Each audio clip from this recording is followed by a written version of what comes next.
नाजरीन, 26 दिसंबर 2007 की रात जब बेनज़ीर भुट्टो एक लॉन्ग ड्राइव के बाद इस्लामाबाद के जरदारी हाउस पहुंची तो वो बहुत थक चुकी थी, लेकिन ISI के सरबराह मेजर जनरल नदीम ताज का पैगाम उन तक पहुंचा था कि वो एक अहम काम के लिए उनसे मिलना चाहते हैं। साबिक वज़ीर आज़म बेनज़ीर भुट्टो ने फैसला किया कि वो 2 घंटे सोएंगी और रात गए नदीम ताज से मुलाकात करेंगी। ये मुलाकात रात 1:30 बजे हुई और बेनज़ीर के अलावा उनके सिक्योरिटी एडवाइजर रहमान मलिक भी इसमें शामिल थे। नदीम ताज ने उन्हें बताया कि कोई उन्हें कत्ल करने की कोशिश करेगा। ISI के सरबराह मेजर जनरल नदीम ताज को अपने ज़राए पर इतना यकीन था कि वो खुद देर रात बेनज़ीर की इस्लामाबाद रिहाइशगाह पहुंचे थे। ये सुनते ही बेनज़ीर को शुबा हुआ कि नदीम ताज कहीं इन पर अपने प्रोग्राम को मनसूख करने के लिए दबाव तो नहीं डाल रहे। उन्होंने ताज से कहा, अगर आप इन खुदकुश बमबारों के बारे में जानते हैं तो आप इन्हें गिरफ्तार क्यों नहीं करते।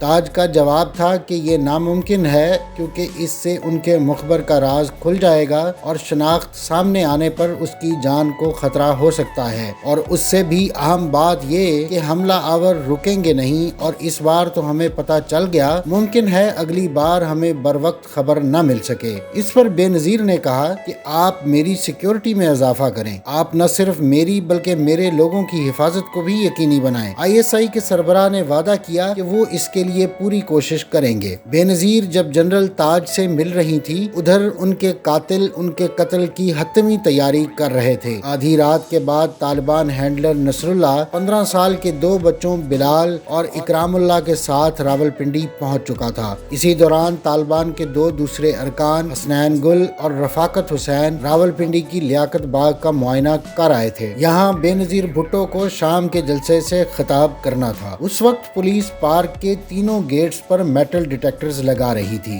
लेकिन इससे कोई फर्क नहीं पड़ रहा था, क्योंकि मंसूबा ये था कि बेनज़ीर पर तब हमला किया जाएगा जब वो जलसे से वापस जा रही होंगी। ये दोनों अफराद वहाँ से मुकम्मल तौर पर मुतमईन होकर वापस आए और बिलाल को कुछ गोलियां और पिस्टल, जबकि इकरामुल्लाह को एक हैंड ग्रेनेड दिया गया। हसनैन ने बिलाल को मशवरा दिया कि ट्रेनर जूतों की बजाय कुछ और पहने, क्योंकि अफवाज को ये सिखाया जाता है कि जिहादी ट्रेनर जूते पहनते हैं और वो इन्हें सुबह में पकड़ सकते हैं। जिस पर बिलाल ने मशवरे के बाद जूते की जगह चप्पल पहन ली। नमाज पढ़ने के बाद हसनैन बिलाल को उस गेट तक ले गया जो उसके ख्याल में बेनज़ीर इस्तेमाल करने वाली थी। 27 दिसंबर की सुबह बेनज़ीर सुबह 8:30 बजे बेदार हुई। 9 बजे उन्होंने नाश्ता किया। 2.5 घंटे बाद वो अमीन फ़हीम के साथ अफगान सदर हामिद करजई से मिलने गईं। करजई इस्लामाबाद के सरीना होटल की 4थी मंजिल पर ठहरे थे और 1 बजे वो जरदारी हाउस वापस आईं। उन्होंने खाना खाया और शाम को अपने साथियों के साथ लियाकत बाग में दी जाने वाली तकरीर को हतमी शक्ल दी। सहपहर को बेनज़ीर गाड़ियों के काफिले में लियाकत बाग के लिए रवाना हुई। इस काफिले में सबसे आगे टोयोटा लैंड क्रूजर में सिक्योरिटी के सरबराह तोकीर कायरा थे। उनके पीछे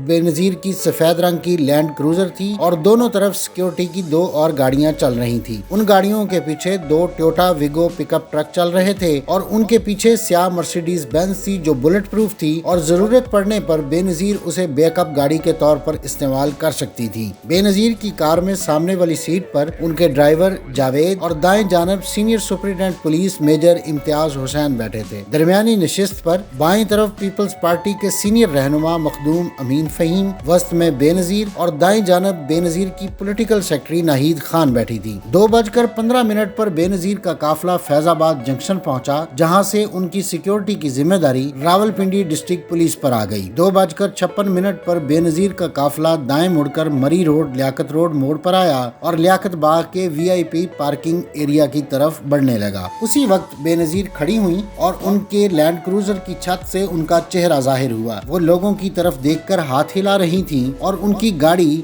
लियाकत रोड पर आहिस्ता आहिस्ता चल रही थी। इस मौके पर बेनज़ीर की हिफाजत करने वाले लोगों ने भी उन्हें बिल्कुल नहीं रोका कि इस तरह खड़ा होना खतरे से खाली नहीं है। 3:16 पर बेनज़ीर के काफिले को 5 से 6 मिनट तक पार्किंग एरिया के अंदर वाले गेट पर रुकना पड़ा, क्योंकि पुलिस के पास गेट खोलने की चाबी नहीं थी। इस दौरान बेनज़ीर मुकम्मल तौर पर गैर महफूज अपनी गाड़ी पर खड़ी रहीं और उनका चेहरा स्कैप हैच के बाहर नजर आता रहा। उसके बाद बेनज़ीर ने तकरीबन 10,000 लोगों के सामने आधे घंटे तक तकरीर की। उस दौरान उन्होंने 17 बार अपने वालिद का नाम लिया। तकरीर खत्म होते ही पूरा इलाका बेनजीर जिंदाबाद और बेनजीर वजीर आजम के नारों से गूंज उठा। तकरीर के बाद बेनजीर अपनी गाड़ी में बैठ गईं। उनकी कार काफी देर तक रुकी रही क्योंकि उनके हामियों ने इसे चारों तरफ से घेर लिया था। भीड़ को देखकर बेनजीर खड़ी हो गईं और उनका सर और कंधे नजर आने लगे। उस वक्त 5:10 हुए थे। तभी सुबह से इंतजार करने वाले बिलाल को महसूस हुआ कि उसका वक्त आ गया है। वो पहले बेनजीर की गाड़ी के सामने गया और फिर उसकी साइड पर पहुंचा जहां कम लोग थे। उसने अपनी पिस्तौल निकाली और बेनजीर के सर का निशाना लिया। एक सिक्योरिटी गार्ड ने बिलाल को रोकने की कोशिश की। चूँकि वो थोड़ी दूरी पर था, लिहाजा वो सिर्फ उसके बाजू को छू सका। बिलाल ने 1 सेकंड से भी कम वक्त में 3 फायर किए। तीसरी गोली के चलते ही बेनजीर स्केप हैच के नीचे पत्थर की तरह अपनी गाड़ी की सीट पर गिर पड़ी। यूं ही वो नीचे गिरी, बिलाल ने खुदकुश बम भी चला दिया। नाहिद खान जो बेनजीर की दाईं तरफ बैठी थी,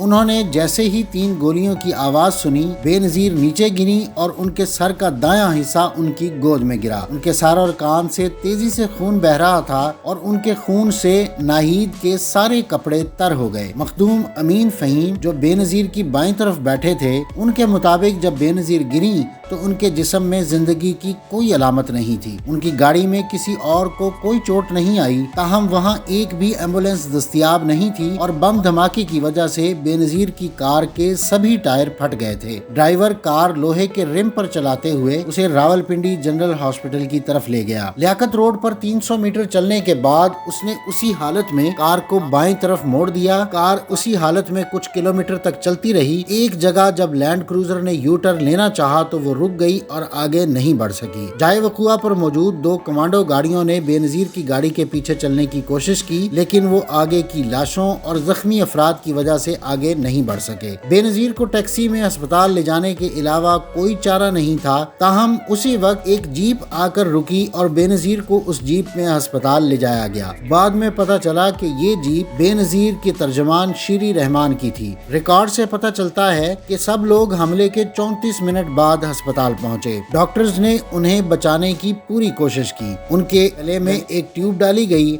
ताहम 6:16 पर अस्पताल के senior physician professor Mossadegh Khan ने उनकी मौत का ऐलान कर दिया। डॉक्टर्स और नर्सिस ने उनके जिस्म को साफ किया और सर की चोट पर पट्टी लगाई। उनके कपड़े बदले गए। ताहम डॉक्टरों ने बताया कि जब बेनजीर अस्पताल पहुंची तो उनके जिस्म पर कोई दुपट्टा नहीं था। अभी तक ये मालूम नहीं हो सका कि आखिर दुपट्टा कहाँ गया। उनके डेथ सर्टिफिकेट नंबर 202/877 में मौत की वजह के कॉलम में लिखा गया कि पोस्टमार्टम के बाद इल्म होगा। डॉक्टर मुसद्दिक खान ने पुलिस चीफ सऊद अजीज से 3 बार पोस्टमार्टम की इजाजत तलब की, लेकिन उन्होंने तीनों बार इसकी इजाजत नहीं दी। बाद में उन्होंने ये कहते हुए अपने फैसले का दिफा किया कि उन्हें बेनजीर के अहले खाना से इजाजत नहीं मिली। रात 10:35 पर बेनजीर की नाश को लकड़ी के ताबूत में रखकर करीबी चकलाला एयरबेस ले जाया गया और 28 दिसंबर की रात 1 बजे उनकी मैयत उनके शौहर आसिफ अली जरदारी के हवाले कर दी गई, जो चंद मिनट कबल दुबई से वहां पहुंचे थे। जब जरदारी पाकिस्तान पहुंचे तो उनसे भी बेनजीर की लाश का पोस्टमार्टम करने की इजाजत तलब की गई थी, लेकिन उन्होंने इसकी इजाजत नहीं दी थी। 28 दिसंबर सन 2007 को गड़ी खुदाबख्श में बेनजीर भुट्टो को सुपुर्दे खाक कर दिया गया। पाकिस्तान वापस आने से पहले अमेरिका में एक हवाई सफर के दौरान जब एयर होस्टेस ने बेनजीर को ताज़ा कुकीज की पेशकश की तो बेनजीर ने शाइस्तगी से ये कहते हुए इनकार कर दिया कि उन दिनों वो अपना वजन कम कर रही हैं, लेकिन 1 सेकंड के अंदर ही उन्होंने एयर होस्टेस को वापस बुलाया और कहा, चलो